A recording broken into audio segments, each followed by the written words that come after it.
everyone. Welcome back to the ESL Mobile Open recap here for week number 7. Oh my goodness. I'm in Verum, and this is... I'm Glitter Explosion. Yeah. I was going to say, where's the time gone? But we've already identified that time is an enigma here in the year of 2021. But the games have continued to deliver. Brawl Stars, absolutely fantastic. Again, good luck trying to pick one moment from this past week of gameplay. And I'm gonna level with you. Clash of Clans, basically the same way. But before we get too far into it, I have to talk about any key glitter. I got to do it. Yep, I mean, we mention it every single week for you guys, so you don't forget. But you can head on over to anykey.org and you can sign the Good Luck Have Fun pledge today. Highly recommend that you do it. It's an initiative that is, promoting diversity and inclusion in gaming and esports, reducing your toxicity online, because that's never a bad thing, right, Paul? I would actively say that it's a good thing. It's a fantastic thing. Yes. And look, I'm going to be honest. The mobile esports community as a whole has been one of the more positive communities that I've seen. These various games, people are generally a lot more supportive of each other. Yeah, there's some like inter-game sort of, that have some fun with each other. But no, on the whole, the communities I've seen have been fantastic. But that doesn't mean there's not an opportunity for you there to go sign the pledge, put something down on paper, get an exclusive badge on Twitch, be one of over a million people who have signed this pledge. But you know what? You can hear us talk about it, but we've also got this video, some other folks sharing their experiences with it. So let's take a look. My name is Jordan Gilbert, aka Nothing. Hi, my name is Sue Lee. My handle is Smix. I think it's important for these initiatives to happen. Empathy really, really goes a long way, and it always means so much to us, and I think that's where initiatives like this really help. I encourage everyone in the community, anytime they see bullying, anytime they see someone getting called names, I encourage you to step up and say something. Good luck, have fun. Good luck, have fun.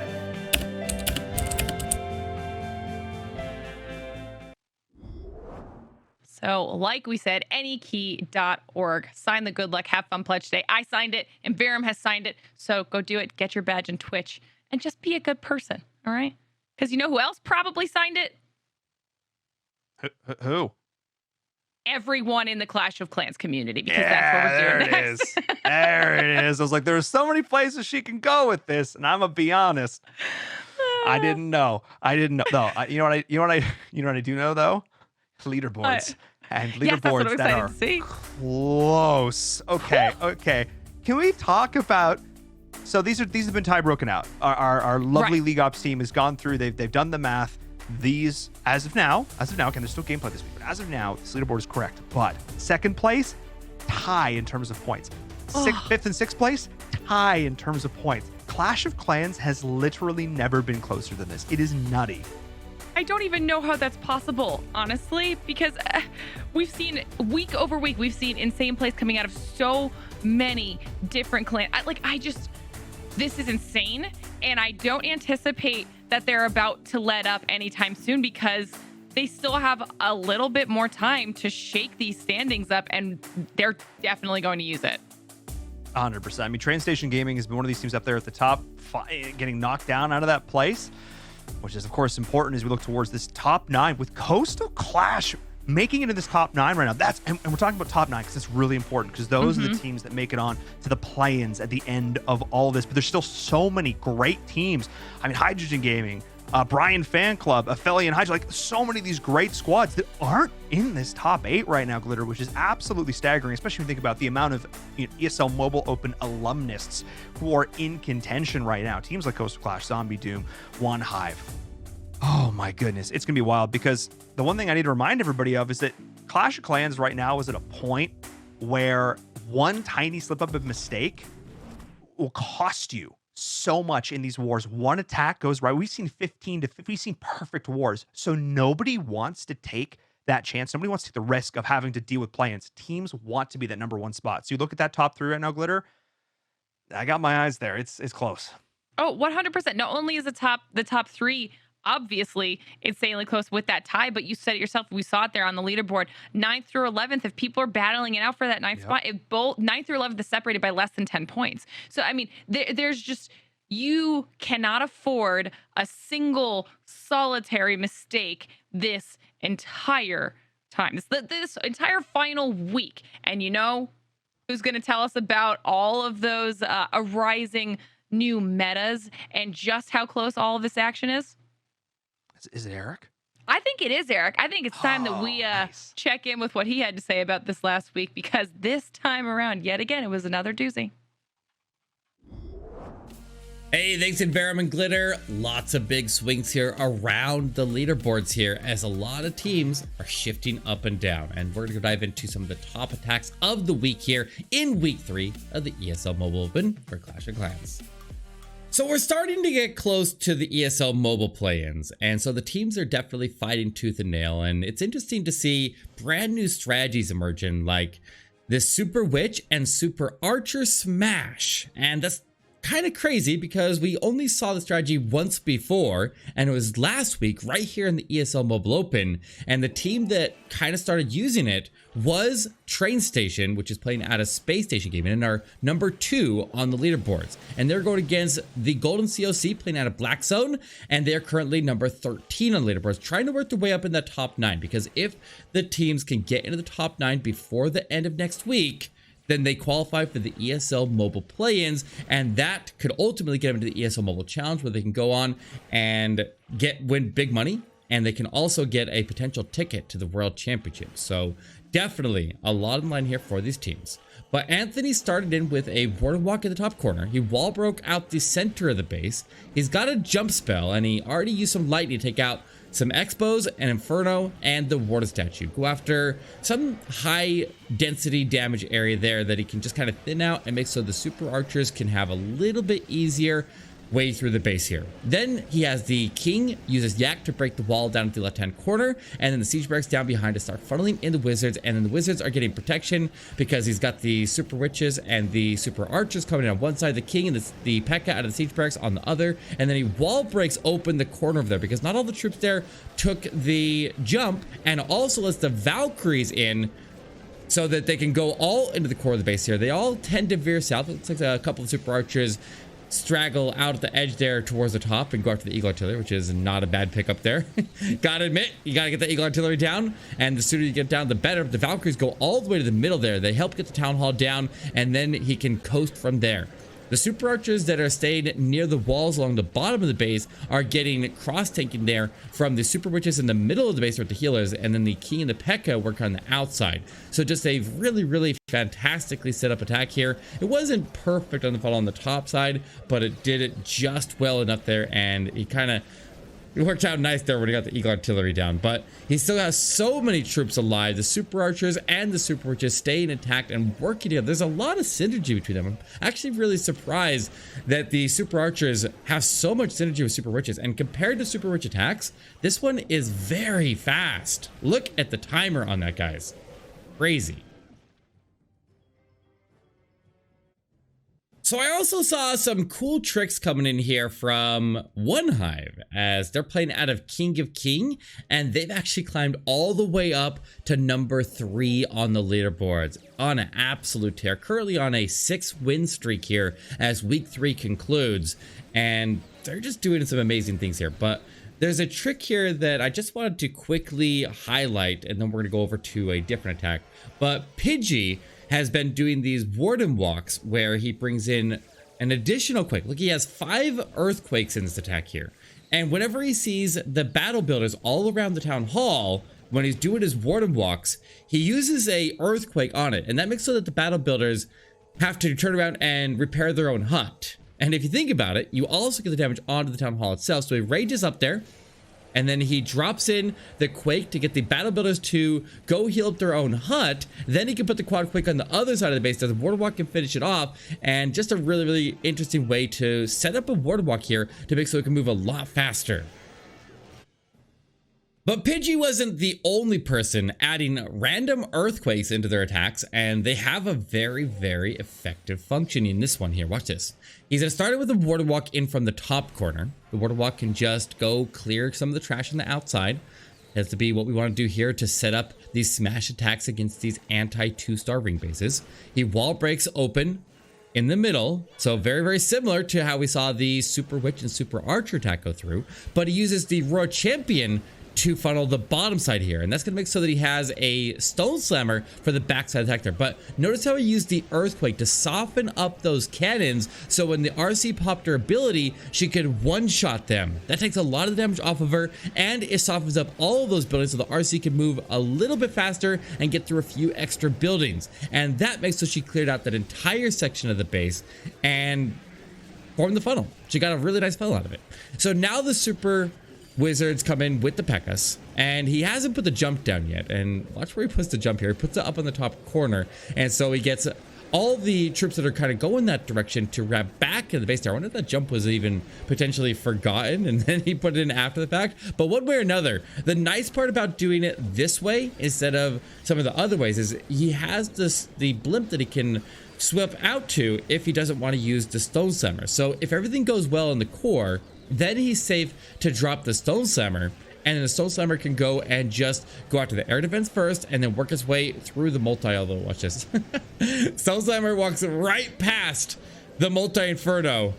Luckily, it doesn't get burned up there and is able to continue a long way through the base here. But all the troops start to regroup at the bottom of the base there. They lose the healers, and he thinned out the defenses so much because he had the strong funnel into the core. You have to have a strong funnel into the core, and that's what these tips and tricks are all about here, guys, is getting that strong push in the core so you can get in there and take out the very, very dense area and have something hopefully survive out the backside and go pick off the rest of the base here with relative ease a lot of times, because usually there's so much in the core that there's not much left in the outside edge of the base there. Just a couple random buildings there protecting the trash. So if you don't get the core, then you're kind of screwed. So little tips like this to help you funnel can go a really long way.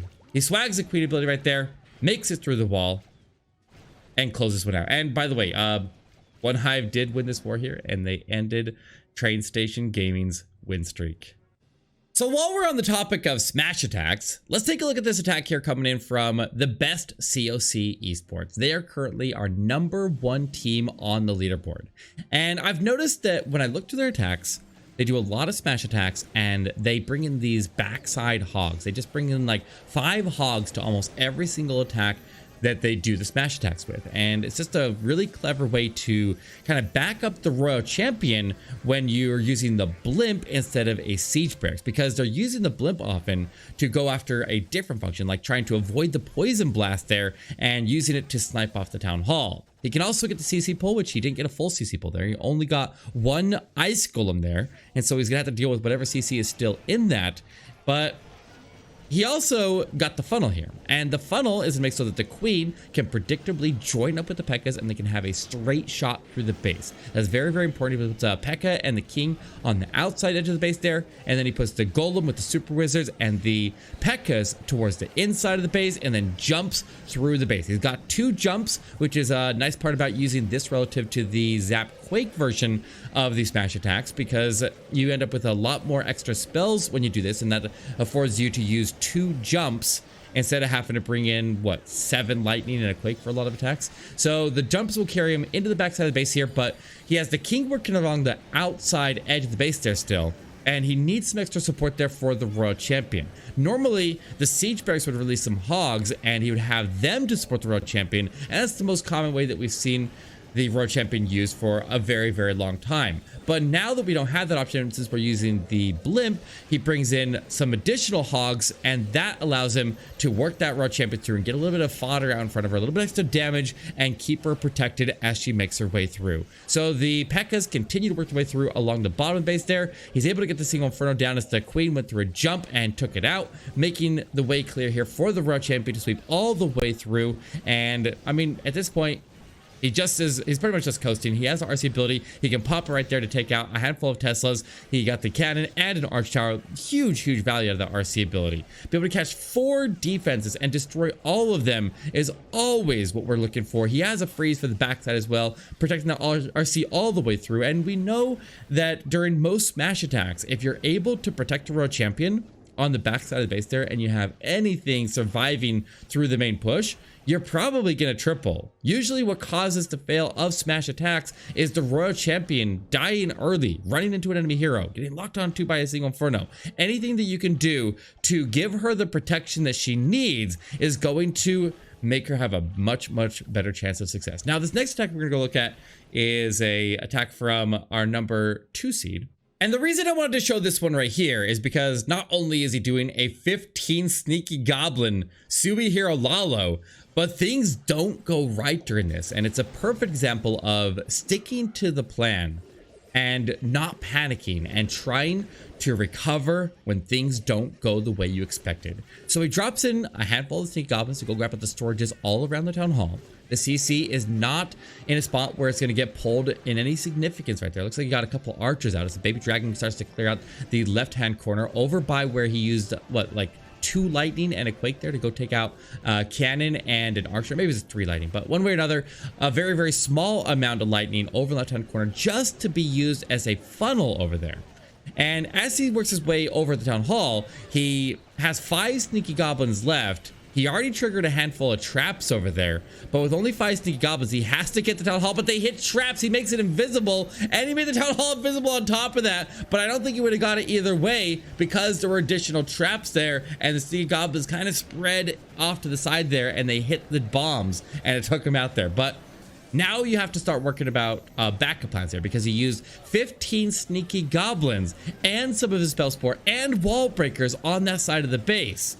So he doesn't have access to really take the town hall. He could try to just go panic mode here and throw all of the Lalo at the town hall and try to recover it that way. But he still has the battle builders there topping everything off in the area. But rather than panicking, and he even did make a couple of mistakes there. He dropped in a haste instead of a skeleton spell up to protect his raw champion, and he had to burn an extra invisibility up there as well. So there were some mistakes in here, and it was causing him some problems. But he sends the Lalo where he originally planned to, and then he collapsed in from every direction to work his way in and end on the town hall. He went after all the defenses, was able to get him down there without any haste. He had a couple phrases just to lock down the town hall a couple times on his approach, and he was still able to pull it through. So don't give up on your attacks, guys. If something goes wrong, obviously if it's really bad there, then lock in the town hall. But if it's some small mistakes there, then don't give up on your plan. Try to get the town hall down still and see if you can still get that triple.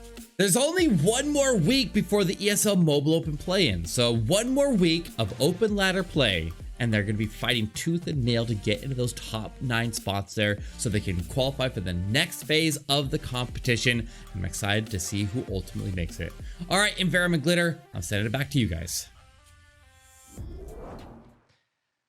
Oh, Zinch. Oh, boy. Okay. Everything that could possibly have gone wrong went wrong. Sneaky goblins, not sneaky enough. Let's make them invisible. But oh crap, I also made the building invisible that I was trying to destroy. That wasn't a haste. That's not a haste spell. Or that is a haste spell. It's not a skeleton. Everything. And I'm going to be honest, definitely an attacker favored meta helping him out there. But sticking to your guns, Glitter. There is something to be said for that, to stick to the plan. Yeah, and you know what else I love about the whole like sticking to your guns idea generally? I mean, we saw again this week Pidgey was doing the Warden walks where he's bringing that additional quake. Now that was something that he did last week as well. Was like Eric was kind of like, I don't know what's going on. This is different. He stuck with it this week. It continued to be successful, and I feel like this is multiple times now we've seen for Clash of Clans where there's these new strategies, there's new metas emerging, and they're being used, and they're being used well. And there's enough components of the game now. There's so many new additional elements that have been added to Clash of Clans, even the last couple of years that I've been casting it. The players can start to add their own signature flair to some of these things, like get wrecked builders. Here's an earthquake. You're distracted. Exactly. Little things like that I love, because players are starting to be able to really build their own identities. It's not just Rigatores being, you know, an all-star air attacker. Now other players are starting to come in and make names for themselves, which is awesome as we get into the ESL Mobile Challenge. That's really where we get to see these players shine. But that's Clash of Clans all wrapped up in the book. It's time to head on over to Clash Royale next, Glitter, which means it's going to be Rich Slayton breaking that all down.